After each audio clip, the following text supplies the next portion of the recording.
Mum and Dad, I miss you is something that I would say inside day and daily. My name's Fiona McGahey. I am married to David and have one teenager. I'm one of 6 children and we are spread throughout Northern Ireland and in America as well. My mum died of dementia 3 years ago. This would have been the year that she turned 90. Such a character, full of beans, and she used to always say I could commit the perfect murder because of all the books she read. And she just had a really good sense of humour. That's one thing I miss, is not being able to hear her laugh. So the flowers as well remind me of her.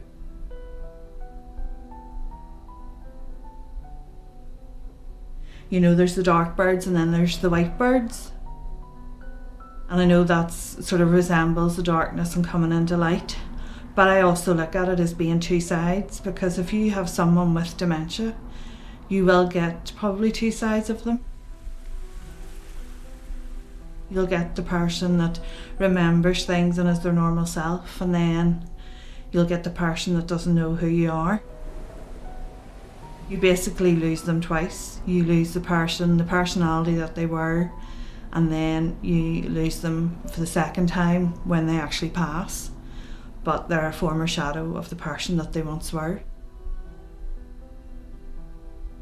And you do regress back, because it started with my mum not able to use the remote control. She kept saying my TV's broke, you'd go round, you'd fix it. And then it was the telephone. We were convinced she was holding the telephone upside down just because of the muffledness of the voice. And it was just not being able to use modern technology. Opening the dishwasher when it was mid-cycle, water everywhere. It's just one of those things. It just takes you back in stages. But as I say, I do think we need a lot more information on dementia. I think we need to get more information out there, because certainly we didn't get a lot. I think we got a leaflet and that was it. My mum was diagnosed. It was a very slow process. We started to notice changes. She was missing appointments. You would say, oh, I'm coming to visit you, land at the door, and well, what are you doing here? So small changes, and then took about 2 years after that to actually get diagnosed to the point where her memory was starting to fade. She lived in the North Coast at that time, so we moved her up closer to home, which would have been Belfast, because that's where we all originally came from. Little did we know that with dementia, moving them out of their normal pattern, their normal routine, their normal surroundings can have a detrimental effect on them. She did eventually end up in a care home, and we were able to go and visit. We were able to take her out, go for trips, go for coffee.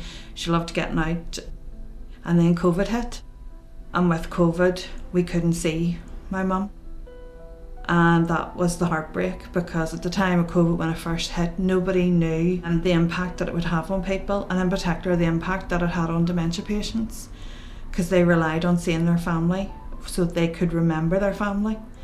So the fact that we couldn't see her face to face for years did have a detrimental effect. And when I was first allowed back into the care home, when they started to lift the restrictions, I could see a difference in all of the residents that lived there with her.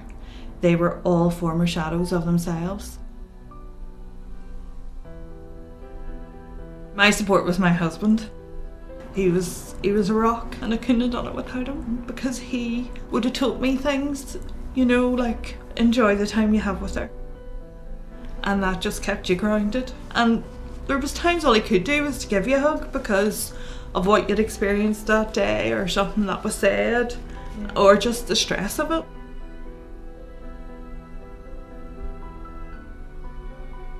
I hope that people get the information that they need, because if I had known what I knew in the last year or two, I think I would have done things completely different.